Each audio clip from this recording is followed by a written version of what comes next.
कुछ लोग ऐसे होते हैं जो बेवक्त मौत को भी बदल देते हैं।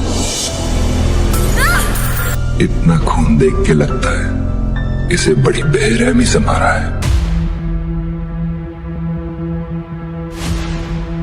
केजीएफ 3 में आपको किन किन सवालों के जवाब मिलेंगे। मैं आपका स्वागत करता हूं बॉलीग्राद की फिल्मी गलियारे। खून से लिखी हुई कहानी है, स्याही से नहीं बढ़ेगी। अगर आगे बढ़ानी है तो फिर से खून ही मांगेगी। केजीएफ चैप्टर 2 देख चुके हैं तो प्रकाश राज का ये डायलॉग आपके जहन में रच बस गया होगा। यस स्टार केजीएफ 2 मौजूदा वक्त में वो फिल्म है जिसे लेकर देश ही नहीं दुनिया भर में बात हो रही है। इसे राजा मौली की बाहुबली के बाद एक दूसरी ऐसी फ्रेंचाइजी है जिसके सिक्वल का लोगों को बेसब्री से इंतजार। यस स्टार केजीएफ 2 ने रिलीज होते ही बॉक्स ऑफिस पर तूफान ला दिया, लेकिन अब केजीएफ 3 का लोगों का इंतजार है। केजीएफ 2 के पोस्ट क्रेडिट सीन ने खलबली मचा दी। अब जब ये साफ हो चुका है कि केजीएफ 3 आने वाली है तो हर किसी के मन में यही सवाल है कि अब कहानी में क्या होगा, अब रॉकी क्या बवाल काटने वाला है। और सबसे बड़ा सवाल, क्या राजा कृष्णप्पा बेरिया यानी रॉकी जिंदा है? डायरेक्टर प्रशांत नील बीते 10 साल से अपने दिल और दिमाग में कोलार गोल्डफिश की कहानी लिए घूम रहे हैं। फिल्म के लीड एक्टर यश ने साफ शब्दों में कहा है कि केजीएफ 3 की कहानी और पूरी फिल्म केजीएफ 2 से भी अधिक दमदार हो, हाई ऑक्टेन एक्शन सीक्वेंस होंगे। लेकिन सवाल उठता है कि जब केजीएफ चैप्टर 1 में रॉकी भाई को लेकर कोलार गोल्डफील्ड का सिरमौर बनते देख लिया है, केजीएफ चैप्टर 2 में उसका पागलपन, अधीरा की मौत, केजीएफ को मिसाइल के हमलों से जबी दोज होते हुए और रॉकी को 20 समंदर में सारा सोना लेकर डूबते हुए देख लिया है, तो आखिर केजीएफ चैप्टर 3 में क्या होने वाला है? अब जिन लोगों के मन में यह सवाल था कि केजीएफ 3 आ रही है या नहीं, इसका जवाब तो मिल गया होगा। इस पूरे मामले को समझना है तो हमें पहले फिल्म के फ्लैशबैक में जाना होगा, शुरू से शुरू करना होगा। हमने राजा कृष्णप्पा बेरिया को रॉकी बनते हुए देख लिया, ये भी देख लिया कि उसके दिमाग में क्या है, वो क्या करने वाला है। कोई ना तो जानता है ना ही सोच सकता है। लेकिन रॉकी ऐसा बना कैसे, ये जानना इसीलिए जरूरी है कि इससे 2 बातें साफ हो जाएंगी। एक तो रॉकी चाहता क्या है और दूसरा कि रॉकी कहाँ जाकर खत्म हो। फ्लैशबैक में गोते लगाइए और वो 2 सीन याद कीजिए जब रॉकी ने बचपन में अपनी मरती हुई माँ को वचन दिया था कि एक दिन वो दुनिया का सारा सोना लेकर उसकी झोली में लाकर रख देगा। और दूसरा वो जब माँ ने रॉकी से वादा लिया, कहा था मैं नहीं जानती तू कैसे जिएगा, क्या करेगा, लेकिन इतना जानती हूं कि जब तू मरेगा तो दुनिया का सबसे अमीर और सबसे ताकतवर इंसान होगा। रॉकी को तो पता है कि उसे क्या चाहिए। उसकी जिद है कि माँ ने जो वादा लिया था और उसने जो वादा किया था उसे हर हाल में पूरा करेगा। अब फ्लैशबैक का एक और छक्का लेते। बचपन से ही रॉकी से एक सवाल पूछा जा रहा है और हर बार वो उसका एक ही जवाब देता है। तब भी जब केजीएफ 2 में गोली लगने के बाद वो बिस्तर पर होता है, क्या चाहिए तेरे को, रॉकी की आंखों में घुमड़ते काले बादल जिद की चीख में बदलकर एक ही शब्द कहते हैं, दुनिया। कुल मिलाकर बात यह है कि रॉकी को दुनिया का सबसे अमीर और सबसे ताकतवर इंसान बनना है। उसे दुनिया में वो इंसान बनना है जिसके पास सबसे ज्यादा सोना, क्योंकि मासूम उम्र में ही वो समझ गया था कि दुनिया को नचाना है तो उसे वो सुनहरी चमक देनी होगी जिसे देखकर आंखें चौंधिया जाए। तभी तो मजबूरों को मसीहा बनने के बाद भी केजीएफ 2 में उसकी एक ही जीत थी, काम नहीं रुकना चाहिए और सोना निकालो। अब थोड़ा फ्लैशबैक को तेजी से आगे पीछे दौड़ाते हैं।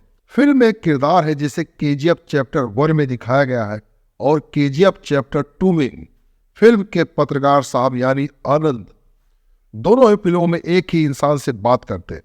वो आदमी जो उन्हें रॉकी का किस्सा सुनाता है, कहता है कि वो गैंगस्टर नहीं मॉन्स्टर है।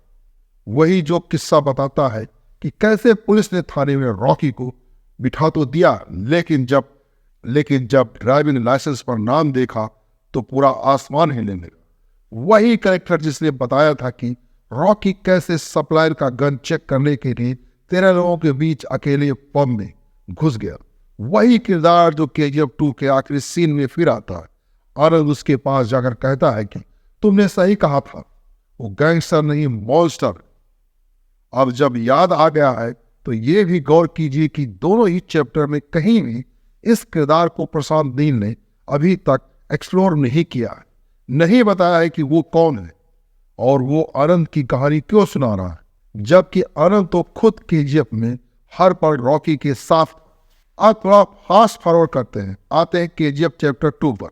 वो सीन याद कीजिए जब CBI अधिकारी प्रधानमंत्री रमिका सेन के दफ्तर आकर पहली बार रमिका को रॉकी के बारे में बताता है। कहता है कि वो सबसे बड़ा क्रिमिनल है, सबसे बड़ा नेशनल इशू है, जिस KGF के ऊपर से रॉकी ने प्राइवेट प्लेन को उड़ाने की इजाजत कभी नहीं दी। उसकी वो तस्वीर दिखाता है जिसे देखकर रमिका सेन हिल जाती है। इस सीन के साथ ही एक 10 सेकंड का सीन और दिखाया जाता है। एक अमेरिकी को कुर्सी पर बैठा कर दिखाया जाता है कि उसके हाथ में अखबार होता है जिसकी हेडलाइन है इंडियाज बिगेस्ट क्रिमिनल, और दूसरे हाथ में दुनिया का प्रतिष्ठित मैगजीन टाइम है जिसके कवर पेज पर लिखा है दुनिया का सबसे बड़ा क्रिमिनल। यानी जब तक रमिका को रॉकी के बारे में पता चलता है तब तक दुनिया के 16 देशों का सबसे बड़ा मॉन्स्टर बन चुका था। अब तो वक्त याद कीजिए जब रॉकी दोबारा अधीरा को घुटनों पर लाकर KGF अपने हाथ में ले चुका। वो KGF में उन साथियों की लाश भी ले आता है जो आउटपोस्ट पर अधीरा के लोगों के हाथों मारे गए थे। फरमान की मां दुआ देती है कि तुझे अब कोई नहीं रोक सकता। KGF में जमकर खुदाई का काम शुरू होता है। तब स्क्रीन ब्लैंक हो जाता है। हम 1979, 1980, 1981 सिर्फ ये साल के आंकड़े देखते हैं, यानी 3-4 साल बढ़ जाती है। रॉकी ने KGF को अब पूरा शहर और इंडस्ट्रियल एरिया बना दिया है, लेकिन जिस 3-4 साल को इन झटके में प्रशांत नील ने छुपा लिया उसमें क्या हुआ है? क्योंकि इसके बाद ही रमिका सेन की एंट्री होती, इसके बाद ही पता चलता है कि रॉकी 16 देशों का मुजरिम है। KGF 3 की कहानी का सबसे अहम हिस्सा यही होने वाला। अब आते हैं उस सीन पर जहां अधीरा अपना आखिरी वार करता है। KGF में घुसकर रॉकी पर बड़े नॉल वाली बंदूक से निशाना साधता है, लेकिन गोली रॉकी की बजाय उसकी बीवी को लग जाती है। अधीरा के हमले से पहले रॉकी अपने खासम खास कासिम चाचा से बात कर रहा होता है। वो उसे बताते हैं कि काम तेजी से नहीं हो पा रहा। रॉकी कहता है कि कब तक पुराने तरीकों से काम करोगे, नई टेक्नोलॉजी वाली मशीनें लाओ।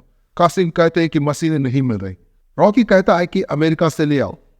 फिल्म में कायदे से पहला मौका है जब रॉकी के मुंह से अमेरिका सुनाई देता। अब आइए फिल्म के आखिरी सीन पर आते हैं।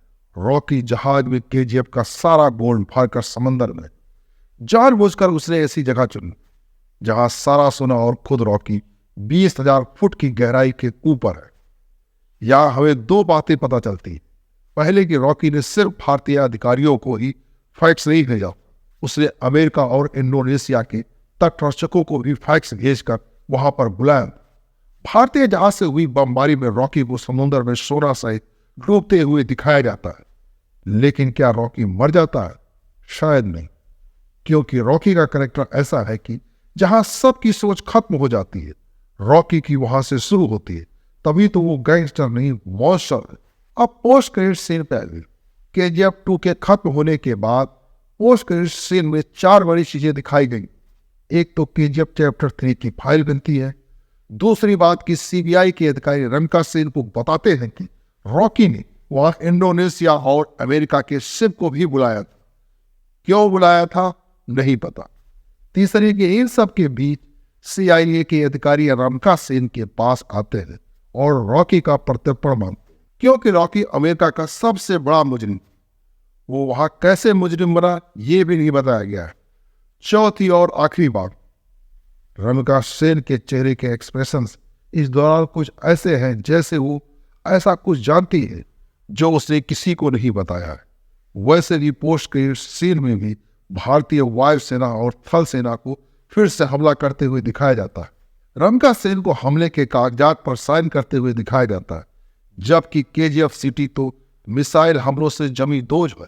फिर रमिका ऐसा क्या है जो छुपा रहे? एक बात और, इनायत खलील अभी जिंदा है। रॉकी के KGF सोने को यदि किसी और के गोल्ड के बिजनेस से सबसे बड़ा खतरा है तो वो इनायत खलील है।